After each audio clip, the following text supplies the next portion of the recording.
नमस्कार प्यारे बच्चों, मैं दीक्षा दीदी फिर से एक और कहानी लेके आपके सामने उपस्थित हो गई हूँ। और ये कहानी आप लोगों ने पढ़ी होगी। क्लास 2 की रिमझिम में है ये कहानी, है ना। इक्की दुक्की शायद आपको याद होगी। अगर नहीं पढ़ी है किसी ने तो आप लोग रिमझिम की क्लास 2 की बुक निकाल के उसे पढ़ सकते हैं, है ना। तो ये कहानी बड़ी मज़ेदार है और बड़ी अच्छी है कि हम कैसे भावना रखते हैं, जैसी भावना रखते हैं उसी तरह का हमको मिलता है। जैसा करेंगे वैसा भरेंगे, ये एक बिल्कुल सत्य बात है। तो बच्चों, बहुत एक समय की बात है, दो बहनें हुआ करती थी। एक का नाम था एक की और एक का नाम था दुक्की। मतलब एक का नाम था एक केस वाली और एक का नाम था दो केस वाली। जो एक केस वाली थी उसका केवल एक ही बाल था। जैसे हमारे बहुत सारे बाल होते हैं ना, हमारे आपके बहुत सारे बाल होते हैं, तो उस एक केस वाली का एक ही बाल था। और जो दो केस वाली थी उसके दो ही बाल थे। तो जो दो केस वाली थी वो अपने को बहुत बहुत ही खूबसूरत समझती थी, घमंडी थी, सोचती थी हाँ मेरे तो दो दो बाल हैं, इसका तो एक ही बाल है।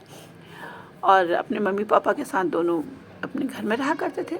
और मम्मी भी ना अपनी दो केस वाली को बहुत पसंद करती थी, क्योंकि एक केस वाली एक ही बाल वाली थी और सीधी सादी थी, तो उससे लोग कभी कभी एक्की कहा करते, एक्की।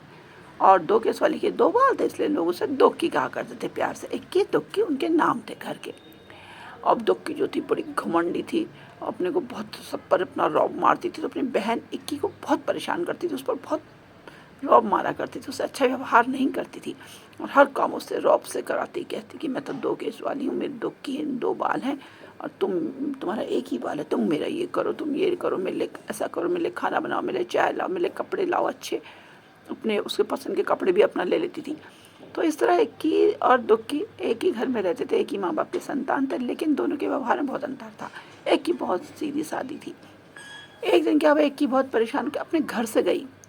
वो ऐसे घूमते हुए निकल गई, तो जाते जाते वो जंगल में जाती रही। उसे बड़ा अच्छा सा लगा, तो वो बहुत आगे निकल गई और रास्ता भूल गई।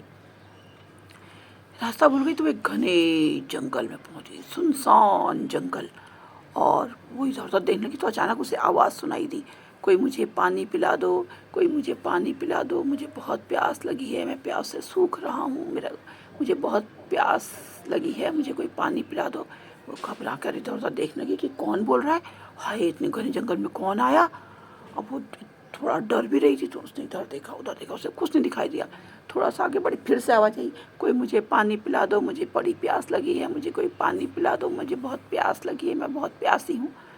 उसने इधर उधर देखा तो देखा कि एक मेहंदी की झाड़ी लगी थी और वो बहुत सूख रही थी। उसके पत्ते आपस में ऐसे ही कमजोरी से बिल्कुल निशक्त होके, कमज़ोर से होके ऐसे झूल रहे थे आपस में।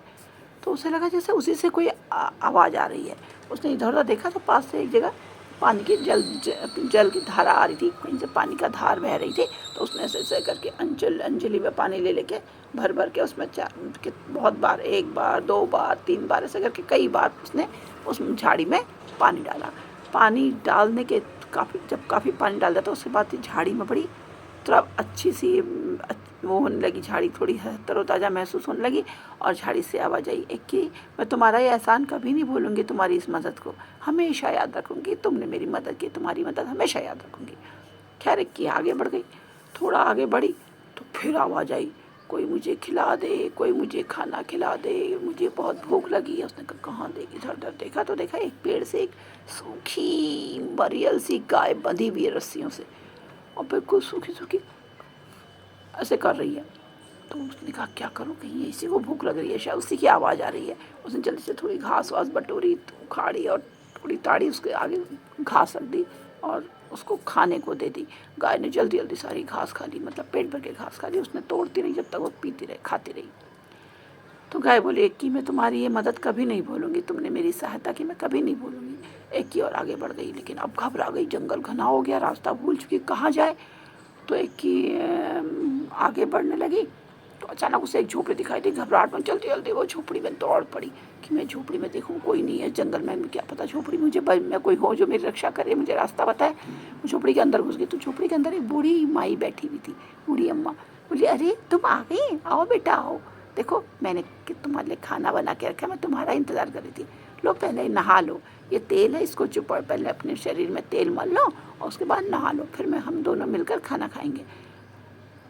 तो एक की बोली नहीं नहीं, क्यों झेपी संकोच में बोली नहीं नहीं, ऐसा नहीं, मुझे कुछ नहीं चाहिए। बोली नहीं नहीं, जाओ तेल लगाओ, नहाओ और खाना खाएंगे हम दोनों। अब जब उसने बहुत प्रेशर किया, अम्मा ने, बूढ़ी अम्मा ने बहुत मनुहार की, तो उसको बेचारी को नहाने जाना पड़ा। उसने तेल लगाया, नहाया, और नहाकर जैसे ही उसने सिर धोया, तौलिया ऐसे झाड़ा, तौलिया खुला तो देखती क्या, उसके सिर में तो बहुत ही बाल है। और उसने खाना बनाया था, बूढ़ी अम्मा ने बोली बेटा खाना खा ले। खाना कहाँ, वो तो खुशी के मारे पागल हो गई, हाँ खुशी से पगला गई कि मेरे इतने बाल आ गए, हाय मेरे इतने सारे बाल आ गए। और उसने घर को दौड़ लगा दी। बुढ़िया बोली जाओ जाओ, फिर जाओ तुम अपने घर जाओ, है ना। और अब उसको रास्ता भी याद आ गया, उसको रास्ता भी दिखाई दे गया अपने घर का। दौड़ती दौड़ती अपने घर आई और बोली माँ देखो मेरे कितने बाल आ गए। उसने घर आकर अपनी सारी बात बताई। उसने कहा अच्छा कैसे आए, क्या हुआ। तो उसने अपनी पूरी बात बताई कि जब मैं जंगल में रास्ता भूल गई तो मेरे को एक आवाज़ ऐसे सुनाई दी, मुझे कोई पानी पिला दे। और फिर मैंने एक देखा मेहंदी की झाड़ी सूख रही, मैंने उसे पानी पिलाया। फिर मैं आगे गई तो कोई मुझे खाना खिला दे।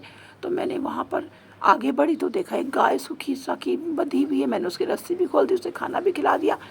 और उसके बाद में अपने झोपड़ी में गई। झोपड़ी में एक अम्मा बैठी थी, उन्होंने मुझसे कहा नहा लो तेल लगा के। और जैसे नहा के आई तो मेरे देखा मेरे इतने बड़े बाल हो गए। दुख की चुपचाप से सुन रही थी अपनी माँ की से, वो एक की क्या कह रही है। उसने ना इधर देखा ना उधर देखा, उसने जंगल को दौड़ लगा दी। जंगल को दौड़ती रही, बीच में मेहंदी से वैसी आवाज़ आई कि कोई मुझे पानी पिला दे, कोई मुझे पानी पिला दे। उसने कुछ नहीं सुना, आगे बढ़ गई। गाय की आवाज़ आई कि मुझे भूख लगी है, कोई खाना खिला दे। उसने कुछ नहीं सुना, आगे बढ़ गई। झोपड़ी में घुसता ही सीधे घुसी और बोली अरे बुढ़िया मेरे नहाने का पानी गर्म करो, मेरे लगाने को तेल दो और मेरे खाना बनाओ। बोले अरे मैं तो तुम्हारा ही तो इंतजार कर रही, चलो चलो जाओ नहा लो। एक की नहाने गई, नहा के जैसे ही आई तो देखती क्या है, उसके सिर पर तो केवल 2 बाल थे। और हाय राम, अब तो वो दोनों बाल भी गिर गए। अब तो वो बेचारी बिल्कुल घबरा गई, रोने को हो गई, रोने लगी क्या करूँ मेरे बाल। अब फिर अपने घर को भागी, रोते रोते घर भागी। रोते उसके समझ में आ गया कि एक की ने अच्छे काम किए थे और प्यासे को पानी पिलाया था, भूखे को भोजन कराया था, दुखियों की मदद की थी, तब उसके साथ अच्छा हुआ। और क्योंकि उसने ना किसी की मदद की ना कुछ किया तो उसके साथ कैसे अच्छा हो सकता था, तो उसको तो दुखी मिलना था। तो बच्चों तब से फिर बाद में इक्की दुक्की मिलजुल कर रहने लगे। प्यार से मम्मी पापा की भी बातें समझ में आ गई, माँ भी समझ गई, तो माँ ने उसको समझाया, बच्चे समझ गए, आपस में मिलकर रहने लगे। अब जिसके जो बाल थे वो वैसा हो गया। तो ये कहानी आपको अच्छी लगी होगी, आशा करती हूँ। आपने किताब में पढ़ी होगी क्लास 2 में जो बच्चे पढ़ते हैं, और जो आगे बढ़ गए उन्होंने भी क्लास 2 में पढ़ी होगी, और जिन्होंने अभी नए नए क्लास 2 में जिन्होंने भी कहानी नहीं पढ़ी है वो पढ़ लेंगे, है ना। तो ये कहानी जो है आप मुझे बताएंगे कि आप इस कहानी से क्या सीखे, क्या मिला आपको आनंद, क्या समझे आप। इस कहानी को अपने लिखेंगे। इसकी मैंने आपको पपेट बनाने सिखाया, आप इक्की दुक्की का पपेट भी बना सकते हैं और उस कहानी को पपेट के सहारे भी सुना सकते हैं अपने दोस्तों को, अपने मम्मी पापा को, अपने स्कूल में साथियों को, और आनंद ले सकते हैं, आनंद दे सकते हैं। तो मुझे कैसी लगी ये कहानी, तो मुझे आप कमेंट में लिख के बताएंगे कि आपको कहानी कैसी लगी। और मेरी कहानी को ज़रूर लाइक और शेयर करेंगे ताकि दूसरों को ये कहानी सुनने को मिले। और उसके अलावा अगर आप जब शेयर करेंगे तो शेयर जिनको करेंगे उनको बताएंगे कि अगर उन्होंने चैनल सब्सक्राइब नहीं किया या मेरी और कोई कहानी सुन रहे उन्होंने अगर चैनल सब्सक्राइब नहीं किया तो चैनल को सब्सक्राइब भी करेंगे, क्योंकि कहानी सुनने को और सुनाने को सबको मिलनी चाहिए। ये तो बच्चों का हक है, हर बच्चे का अधिकार है। अगर हमें कहानी नहीं आती तो हम दूसरे से सुना सकते हैं, तो वीडियो की मदद भी ले सकते हैं, स्कूलों में भी और अपने घर में भी। तो अगली नई कहानी लेकर मैं जल्दी उपस्थित होंगी, तब तक आपसे विदा लेती हूँ। नमस्कार।